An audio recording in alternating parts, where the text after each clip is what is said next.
hope you're wearing pants, because it's time for your debriefing. This is Declassified, Pyotr Bagration, and I am Deputy Director Jerk. This, ladies and gentlemen, is the new campaign ship, a Tier 7 Russian heavy cruiser. So get out your pen and paper and take notes, because we're going to figure out if this is or isn't a ship for you. Will it be PB and jelly time, or would your doubloons better be invested in GameStop stock? All right.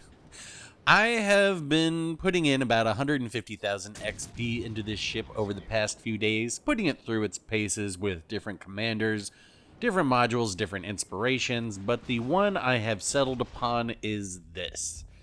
And if the commander and inspirations look similar, that's because this is the same setup I have on the Stalingrad. Now, I don't think I would normally keep all the perks the same, but until we can create custom setups for our different ships, well, I am too lazy to switch everything around every time I want to play something different. So this is what it is. As I am sure you all know, this Russian heavy cruiser is armed with 180mm guns, and while that may sound a little small for something named Peter, no laugh track, make no mistake, this Peter packs a punch, if you get to play it right. And that is the rub of this Peter. This ship is not meant to be played the way that you are going to see me play it at the beginning here. It has a 25mm bow and stern armor, so everything over a 305 can overmatch you. And when there are generally 5 battleships per game, well, that is a lot of potential overmatch. So where would I rather be than this forward position? Well, just about anywhere else on this map that's as far away from these battleships as I can shoot. But in this game, and in this match, this is not a liberty I can afford to take. I do not like to cede any ground to the red team, and if I can get to this position, it is actually a pretty decent spot, and props to our Trento for keeping this red team spotted so our Atlanta can use the HE hose to hold them back. And because they are holding them back, that's going to allow me to work this position and create crossfires onto B and crossfires onto any ships that should move forward. Now that I have the position I want, let's show off what this magical AP can do.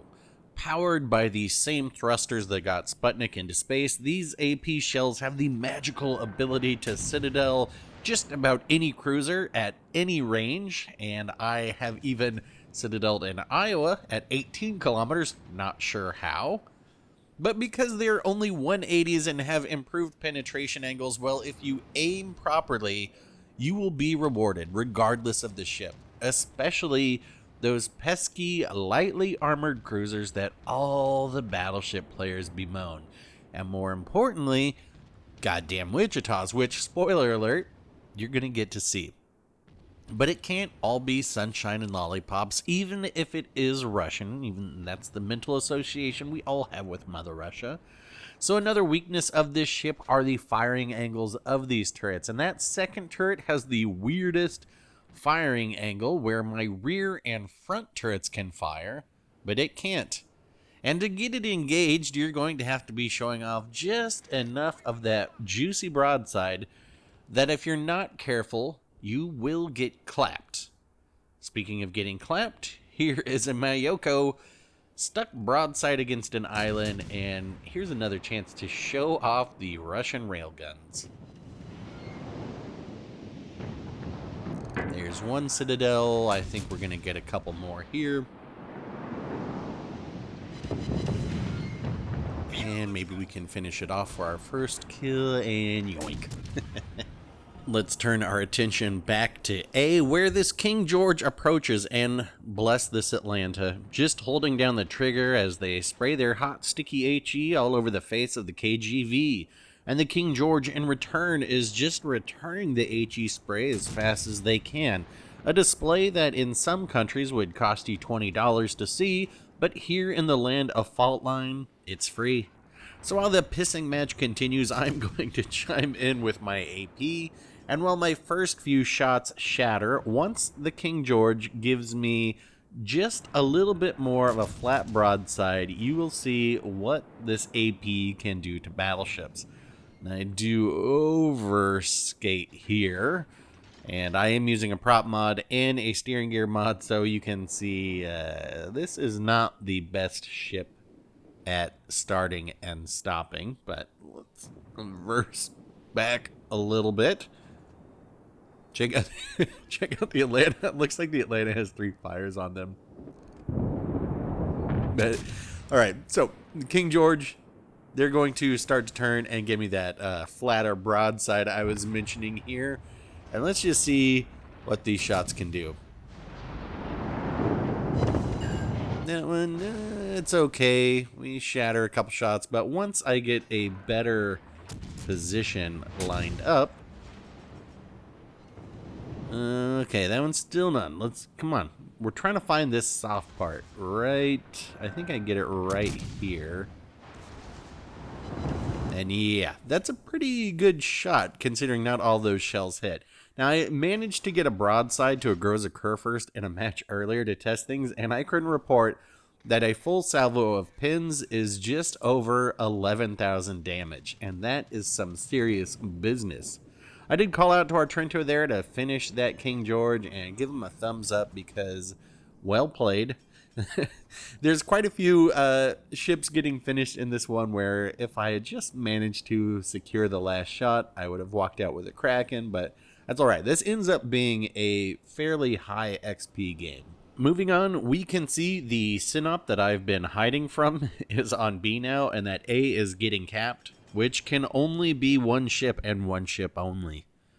The goddamn Wichita. And in these cruiser v cruiser battles, the Pyotr Bagration can definitely carry its own. It's got really good torpedo angles that might even be better than the Klebers, though a Kleber is faster than these torps. And while the torpedoes are okay, as there are 5 per side, I'd generally be using them as a defensive weapon more than offensive. And here we're going to see what seems like a weird aiming bug. Every time I zoom in, it puts the reticle too far ahead, so that's what you're seeing me pulling back and to the left for. But that aside, let's just sit back and enjoy wrecking a Wichita.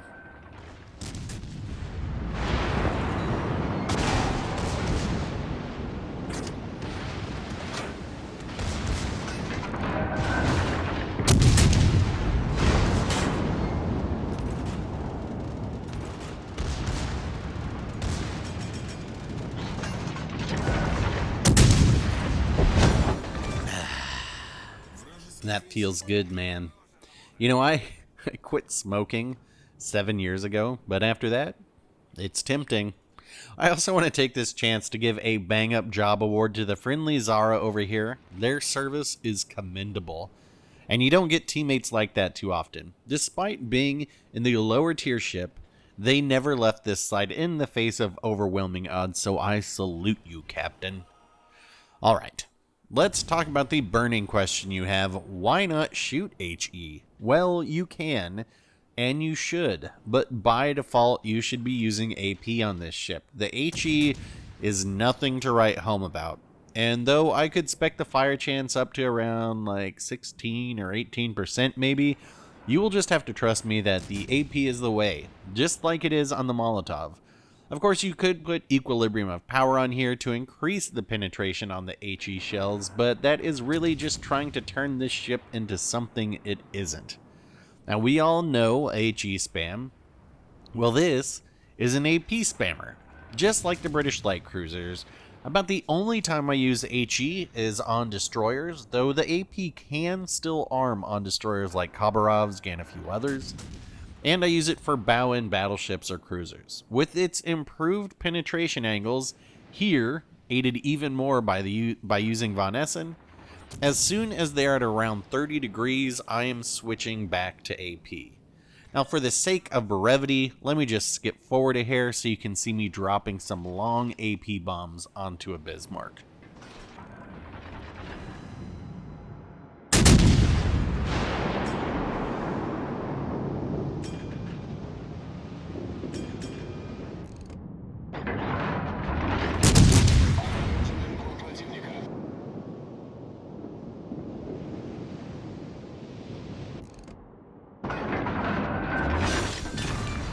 Now, it may seem like I haven't really done all that much this round, but we have quietly racked up 13 citadels, 7 defends, assisted in a cap, and I have 125,000 damage. And that's kind of the truer nature of this ship, to sit back and farm damage. And I would say that it's generally its biggest weakness too. Sit back and farm damage, that sounds easy though, I hear you say, and yes, it is easy. But then your ability to win a round will be put into the hands of your teammates, and if you're anything like me, 90% of the games I play will have teammates who either load into a game to sit still for 5 minutes, load into a game to immediately reverse, or load into a game to go to the other side of the map as they've realized they don't want to actually play the game. And in those situations, if you've seen any of my videos, you know I am more of the mindset of screw it, I'm going in. I don't want to play with these people anyway. And whereas a destroyer, you have concealment to save you, and a battleship, you have health, with the 25mm bow and lack of radar being the tip of the spear in this ship is very risky. With all of that said, it is growing on me. And after I got to play it in a division where I could actually use it properly and just farm damage instead of try to carry a team, wow, I was actually having a blast.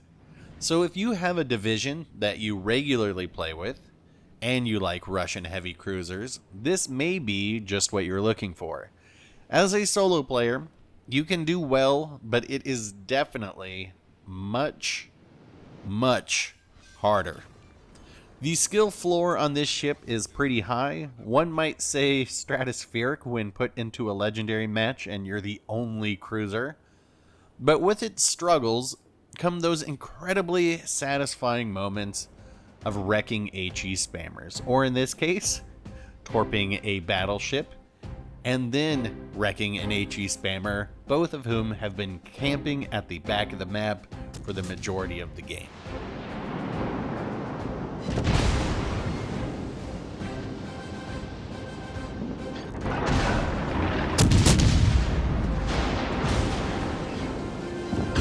See? Feels good, man. Alright, let's check out this scoreboard. 3,654 XP for a very good game. And you know what? A fairly enjoyable one too for once. So GG's to both teams here. And that's going to wrap it up for this one. Any questions or comments on the Pyotr Bagration, leave it down below. Give this video a like if you learned a little something. Give it a dislike if you are now dumber from having watched. Click subscribe to make sure you don't miss our debriefing on the upcoming premium ships. Thanks for watching, folks. I'll get back out there for another one soon, and we'll talk then.